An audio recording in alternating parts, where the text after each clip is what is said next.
Est-ce que vous êtes content d'avoir un beau soleil à l'extérieur? Et qui a un soleil à l'intérieur? Ah, amen. Si on laisse Jésus, le soleil de justice, venir dans notre vie, alors il y aura le soleil, même s'il y a des nuages. Souvent, on regarde le ciel, et spécialement le matin, de bonne heure avec mon épouse, on dit « Ah, c'est couvert ». Oui, c'est couvert, mais le soleil est toujours là. Et quelquefois, le soleil, au travers des nuages, c'est dangereux. Mais le soleil de justice, au travers de nos épreuves, de nos difficultés, alors, c'est vraiment encourageant. Amen. Je voudrais qu'on puisse faire une lecture ce matin, une histoire qui se trouve dans l'Ancien Testament, dans le premier livre des Rois, au chapitre 21, simplement 7 versets. Je demanderai toute votre attention à cette lecture. Peut-être que vous l'avez déjà faite, cette lecture, peut-être que vous connaissez l'histoire, ou peut-être que vous ne le connaissez pas. Mais voici ce qui est dit. Après ces choses, voici ce qui arriva. Naboth de Jezreel. Qui connaît Naboth? Voilà. 5 sur 100. Naboth de Jezreel avait une vigne à Jezreel, à côté du palais d'Akab, roi de Samarie. Et Akab parla ainsi à Naboth: « Cède-moi ta vigne pour que j'en fasse un jardin potager, car elle est tout près de ma maison, et je sous-entends, et elle me gêne. Ou ça me gêne que ta vigne soit là. Je te donnerai à la place une vigne meilleure. » Faisons attention à ce que quelquefois on nous propose de meilleur. Ou si cela te convient, je te paierai la valeur en argent. Écoutez bien le verset 3. Mais Naboth répondit à Akab, le roi, que l'Éternel me garde de te donner l'héritage de mes pères. Akab rentra dans sa maison triste et irrité à cause de cette parole que lui avait dite Naboth de Jezreel. « Je ne te donnerai pas l'héritage de mes pères. » Il se coucha sur son lit, détourna le visage et ne mangea rien. Jézabel, sa femme, vint auprès de lui, et j'essaye d'imaginer un peu le contexte. Elle lui dit: « Ça va pas, mon doudou ?»« Ah, ça y est, vous commencez à rire, c'est bien. Pourquoi as-tu l'air triste? Et ne manges-tu point ?» Et il lui répondit: « J'ai parlé à Naboth de Jezreel, et je lui ai dit: cède-moi ta vigne pour de l'argent. Ou si tu veux, je te donnerai une autre vigne à la place. » Mais il a dit: « Je ne te donnerai pas ma vigne. » Alors Jézabel, sa femme, lui dit: « Est-ce bien toi, maintenant, qui exerces la souveraineté sur Israël? Ou en d'autres termes, tu es sûr que tu es bien le roi? Lève-toi, prends de la nourriture et que ton cœur se réjouisse. Moi, je te donnerai la vigne de Naboth de Jezreel. » Peut-être que vous vous rappelez d'avoir lu ce passage. Et en parallèle, j'aimerais lire avec vous ce passage dans Jean au chapitre 10, verset 10. Il est dit ceci: « Le voleur ne vient que pour dérober, égorger et détruire. Et moi, je suis venu afin que les brebis aient la vie et qu'elle l'ait en abondance. » Amen. Il y a quelque temps, alors que, comme tous les jours, tous les matins, je lisais la parole de Dieu, mon pain quotidien, ma nourriture, la manne qui vient du ciel, qui sort de la bouche de Dieu, et je lisais pour mon édification, je me suis arrêté un bon moment sur cet épisode du premier livre des Rois. Un épisode assez dramatique, et face à une déclaration d'un homme que l'on connaît assez peu. Et si on continue l'histoire, on va voir ce que réellement l'ennemi de cet homme a fait. Il a été accusé, il a été lapidé, il est mort d'une façon cruelle. Et j'ai répété plusieurs fois cette déclaration, elle est devenue mienne.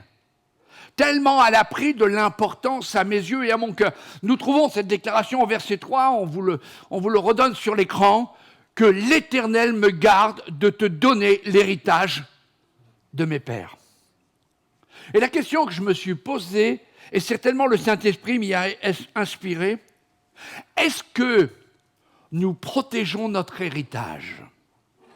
Ou nous le cédons dès la première proposition ? D'où le titre de ce message que je veux partager avec vous, c'est « Protéger notre héritage ». Protéger notre héritage. Une première pensée, nous avons un héritage. Est-ce que les enfants de Dieu veulent dire Amen ? Peut-être quelqu'un va dire qui est mort. Parce que quand on parle d'héritage, c'est quelqu'un qui est parti et qui a laissé un héritage. Mais nous savons que Jésus-Christ est mort, mais il est ressuscité. Et on sait qu'il est monté à la droite de Dieu, et à la droite de Dieu, il intercède, et il continue à nous donner son héritage. Je ne parle pas d'héritage de famille lorsque nos bien-aimés passent de ce monde à l'autre. Et les enfants, les petits-enfants héritent de certains biens, de certains mobiliers. Et cela peut quelquefois créer des tensions. Moi, je veux ci, moi, je veux cela. Mais je veux parler d'un héritage divin, un héritage transmis par Jésus-Christ, notre Seigneur, quand il vient dans notre vie.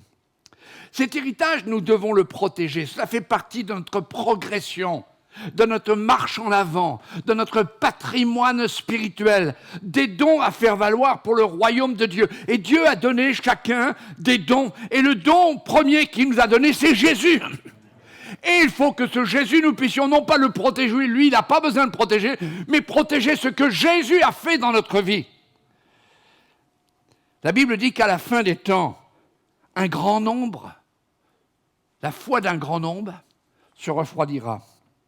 Et la question, double question, qui pour moi est solennelle, négligeons-nous notre héritage ou le protégeons-nous bien ? Je le répète, il s'agit d'un héritage spirituel, d'un héritage éternel, d'un héritage que convoite notre monde, un héritage qui agace notre ennemi et l'amène à nous proposer autre chose meilleure.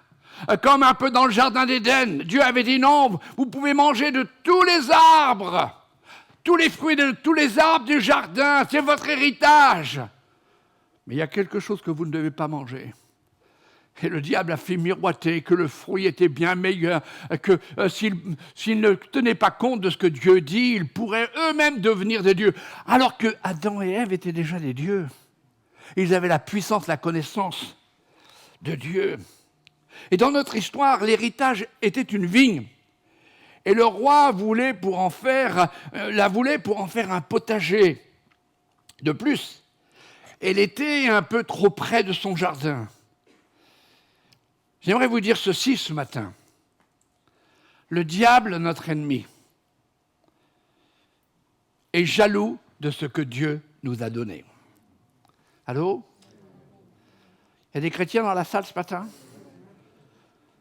Le diable est jaloux de ce que Dieu nous a donné. C'est un peu comme, vous avez peut-être lu l'histoire de Job, un homme qui a servi Dieu. La Bible nous dit que c'était l'homme le plus intègre de la terre.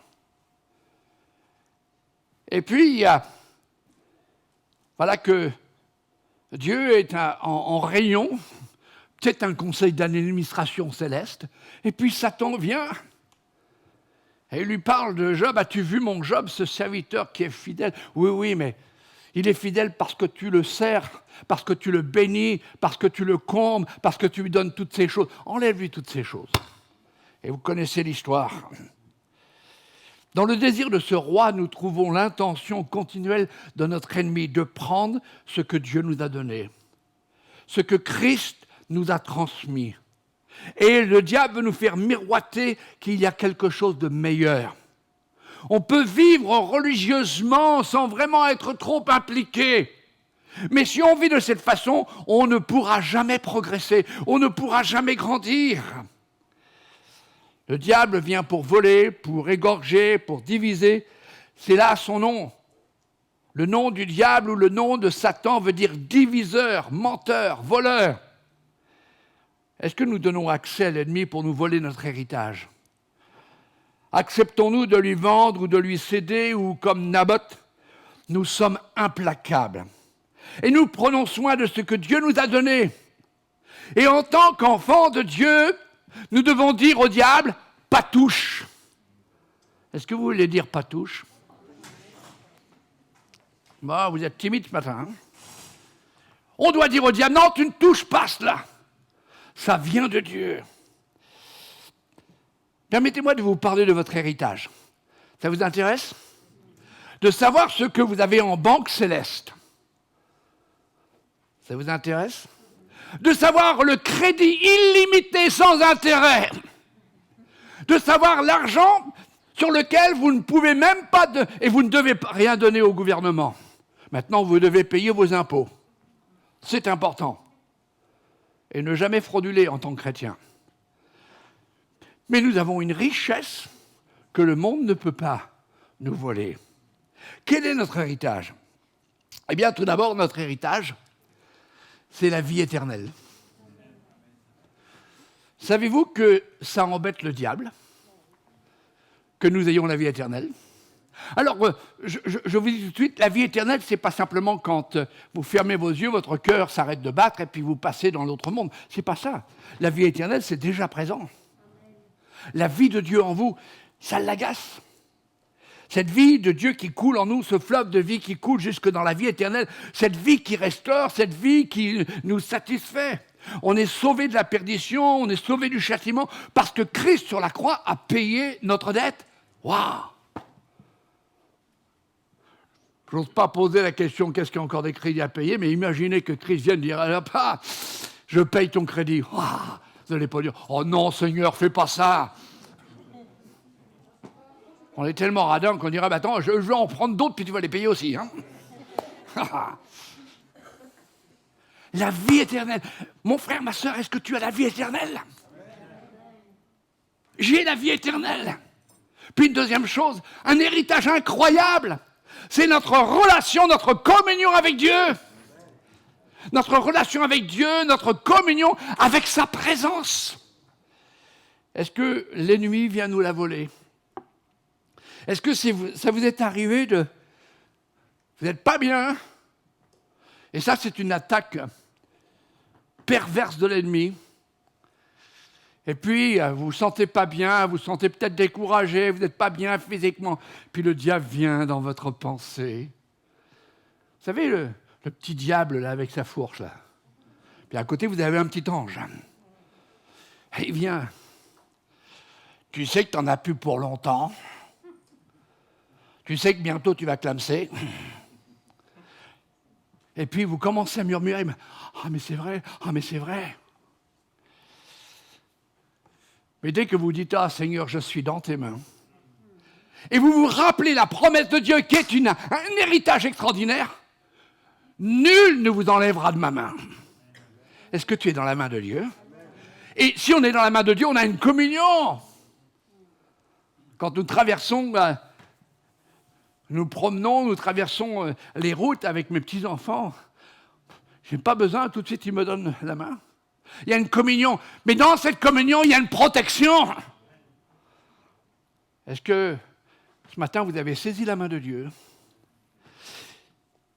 Un autre héritage, c'est la présence de Dieu.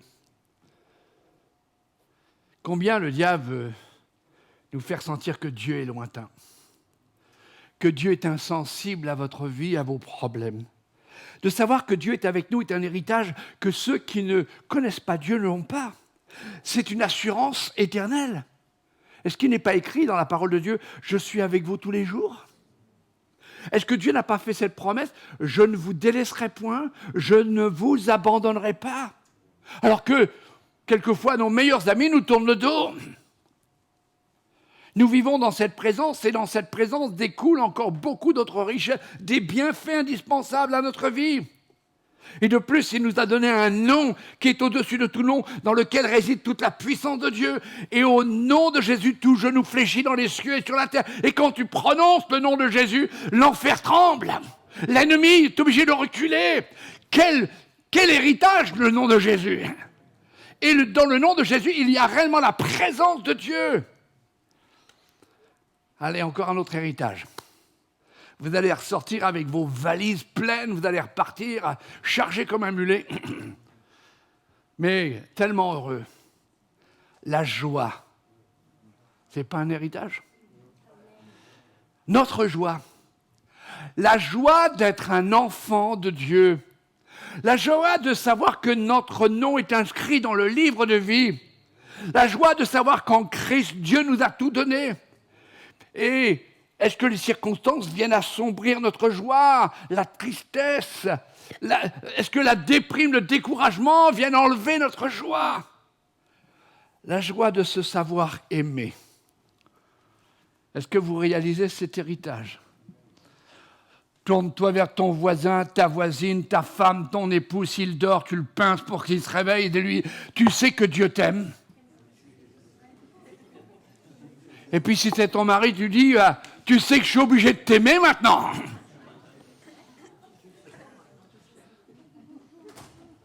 Vous n'avez pas trop l'air de réagir ce matin. Hein. Mais la joie de se savoir aimer, la joie de se savoir protéger. Encore un autre héritage, j'en ai encore quelques-uns. Non pas dans ma botte secrète, mais dans la parole de Dieu. La paix. Ah, notre paix. Quel héritage incroyable. Mais est-ce que, lorsque nous voyons en ce moment les incertitudes de ce siècle, on voit les drames, on voit les catastrophes, on voit les maladies, sans parler de virus. J'ai entendu hier une proclamation de foi. Attention, la grippe arrive! Est-ce que tu as le droit de dire en moi, elle n'aura rien? Si tu as la paix, bien sûr, si tu as les chocottes, tu vas l'attraper, la grippe. Elle va s'agripper à toi. La contamination, etc. Tout cela vient nous enlever cet héritage qui est la paix de Dieu, cette paix qui surpasse toute intelligence. Dieu a promis de prendre soin de ses enfants. Allez, j'ai encore quelques héritages. La puissance de Dieu. Sa puissance est avec nous. La Bible dit que celui qui est en nous est plus grand, il est plus fort que celui qui est dans le monde. Est-ce que tu crois cela? Mon Dieu est plus fort que celui qui vient m'attaquer, qui vient me désarçonner, qui vient me chambouler. Et puis il y a cet ordre dans l'Ancien Testament. Et il est encore valable aujourd'hui. Ton Dieu ordonne que tu sois puissant. Mais comment être puissant? Eh bien, par l'Esprit de Dieu. Parce que nous le faisons venir dans notre vie. Un autre héritage que j'aime beaucoup est l'onction. L'onction de Dieu. C'est-à-dire son onction, son inspiration, sa sagesse, son discernement.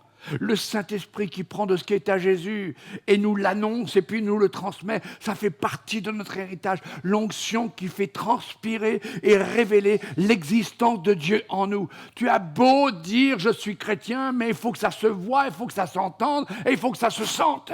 Et l'onction de Dieu en nous va nous permettre de démontrer la réalité de son existence en nous. L'onction de Dieu. Il y a quelque temps, j'ai mis quelque chose sur le Twitter et puis le Facebook. J'ai posé la question, qu'est-ce que vous voulez? Une église pleine de gens ou des gens pleins de Dieu? Plein de l'onction de Dieu. Si seulement chaque croyant venait dans une église remplie déjà de Dieu, on verrait les malades guéris, les aveugles voir, les sourds entendre, les muets parler. Oh, je ne me suis pas trompé, d'habitude je dis les sourds parler et les muets entendre. on verrait toutes sortes de maladies, toutes sortes de cancers disparaître. L'onction de Dieu, c'est la présence de Dieu. Un autre héritage, c'est ce qui nous appartient. La foi, cette ferme assurance. Cette ferme assurance qui est la foi en Dieu, la foi de Dieu en nous. Pas notre foi, mais la foi de Dieu en nous. Savez-vous que Dieu a foi en nous? Savez-vous que Dieu a foi en ce que Christ a sauvé? Est-ce que le voleur vient nous la dérober? Est-ce qu'il vient semer, livrer du doute dans la crainte, de la peur, de l'effroi? La foi, c'est savoir qu'en toutes circonstances, notre Dieu est là, près de nous. Et il a mis à notre service des anges pour nous protéger, nous servir. Qui croit au ministère des anges ce matin? Il y en a beaucoup. Il y en a qui n'ont pas levé leurs mains. Enfin, je suis sûr que vous croyez qu'il y a des anges maléfiques aussi. Hein. Quand vous êtes au régime et puis que vous ouvrez le frigidaire, qu'est-ce que je vais manger? On est toujours tenté par notre convoitise. Mais les anges, la Bible dit que Dieu les a mis au service de ceux qui sont en lui, de ceux qui sont pour lui, de ceux qui sont en Jésus. J'ai encore trois héritages. Ça va aller en croissance d'importance. La grâce de Dieu. Éphésiens chapitre 1er, versets 13 à 14, il a dit « Vous avez été scellés du Saint-Esprit qui avait été promis, lequel est un gage de notre héritage pour la rédemption de ceux que Dieu s'est acquis à la louange de sa gloire. » La grâce de Dieu est avec nous tous les jours. Tout ce que nous sommes, tout ce que nous avons est le produit de la grâce. Ne disons pas « j'ai mérité cela ».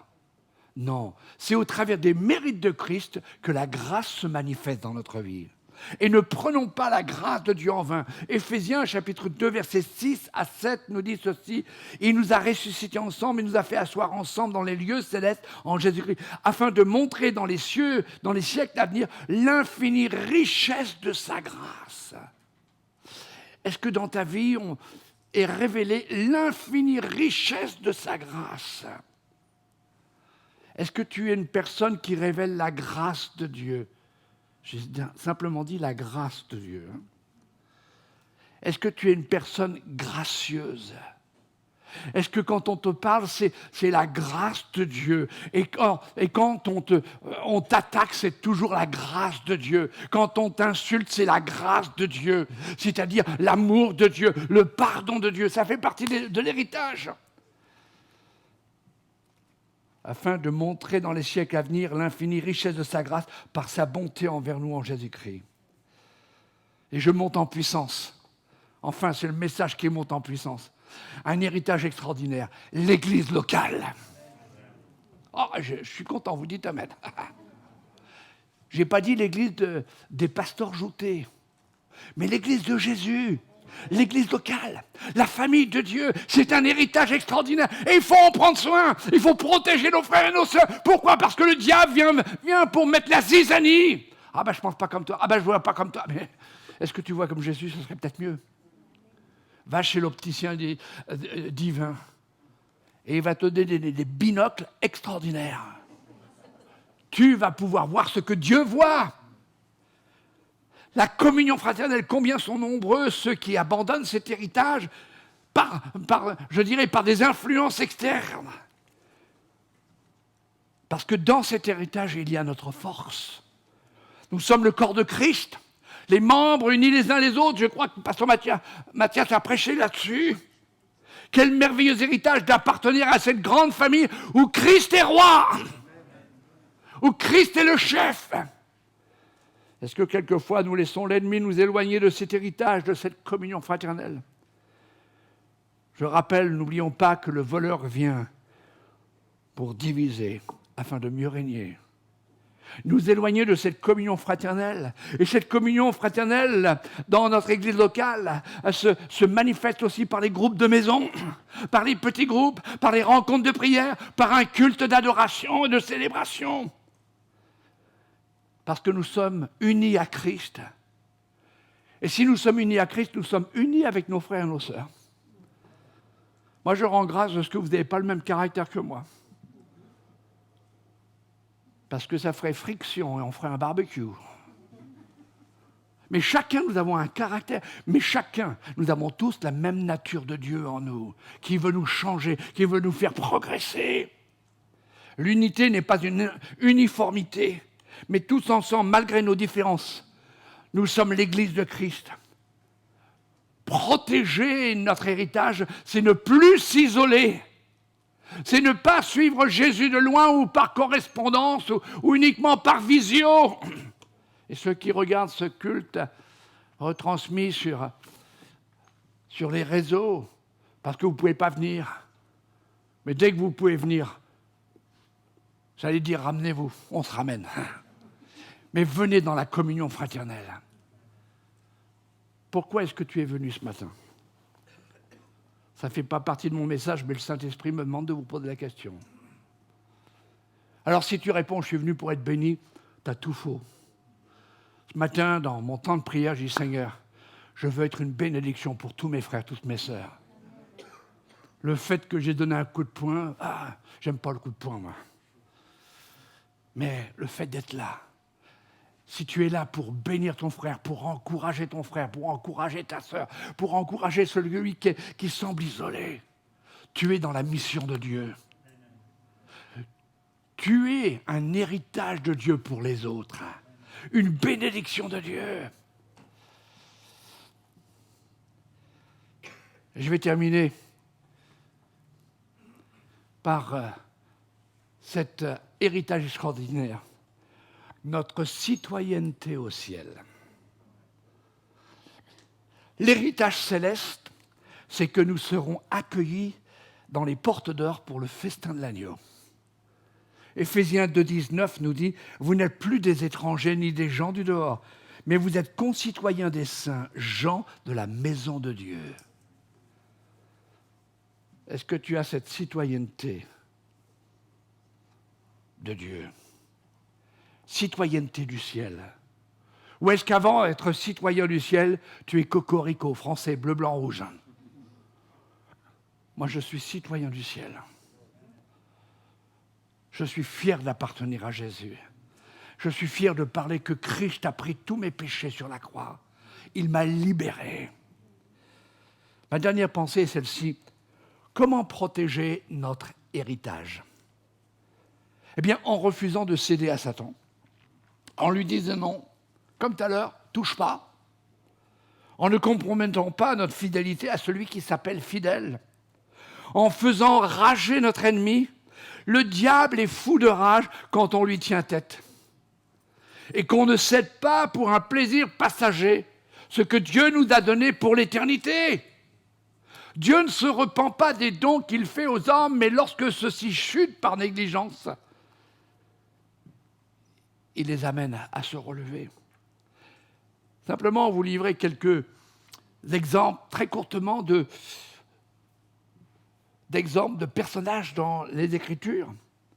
Nous avons un exemple extraordinaire d'un guerrier vaillant de David qui s'est tenu au milieu d'un champ de lentilles et il a défendu contre l'ennemi. 2 Samuel 23, versets 11 à 12, pour ceux qui prennent des notes, son nom c'est Shamma. Shamma se plaça au milieu du camp, le protégea et battit les Philistins. Et écoutez bien, et parce qu'il a pris position, il a dit non, je tiens ferme, je veux garder l'héritage de mes pères. La Bible nous dit que l'Éternel opéra une grande délivrance. Une grande délivrance. Protéger notre héritage, c'est résister, c'est tenir ferme. C'est affermir notre foi, prendre et tenir sa position pour notre Seigneur, quoi qu'il en coûte. Vous connaissez l'histoire de Joseph? Il protégea son héritage en n'acceptant pas de coucher avec la femme de son maître. Il ne voulait pas déshonorer son Dieu ni son maître, alors qu'il était esclave. Et comme Naboth, il fut faussement, injustement accusé et il fut jeté en prison.